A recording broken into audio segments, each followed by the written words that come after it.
हे मॅडम तुम्ही फक्त एक उपचार त्वचा रोग तज्ञ नाहीत, तर एक चांगल्या कन्सल्टंट आहात, की तुम्ही पेशंटवरती फक्त एक उपचार पद्धती करत नाही, तर त्याचं काउन्सेलिंग करता. त्याला मानसिकरित्या स्टेबल करता आणि मग त्याच्यात उपचार पद्धती करता.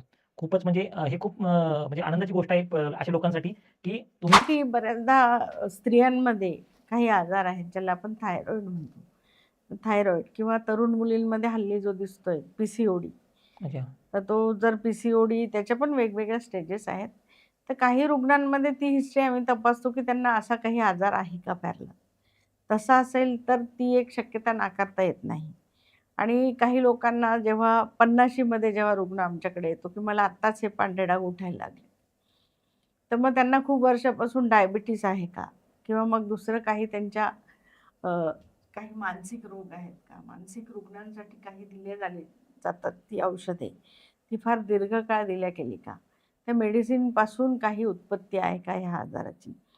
हे सगळं आम्ही तपासतो व्यवस्थित. हे मॅडम तुम्ही फक्त एक उपचार त्वचा रोग तज्ञ नाहीत, तर एक चांगल्या कन्सल्टंट आहात, की तुम्ही पेशंटवरती फक्त एक उपचार पद्धती करत नाही, तर त्याचं काउन्सेलिंग करता. त्याला मानसिकरित्या स्टेबल करता आणि मग त्याच्यात उपचार पद्धती करता. खूपच म्हणजे हे खूप म्हणजे आनंदाची गोष्ट आहे अशा लोकांसाठी, की तुम्ही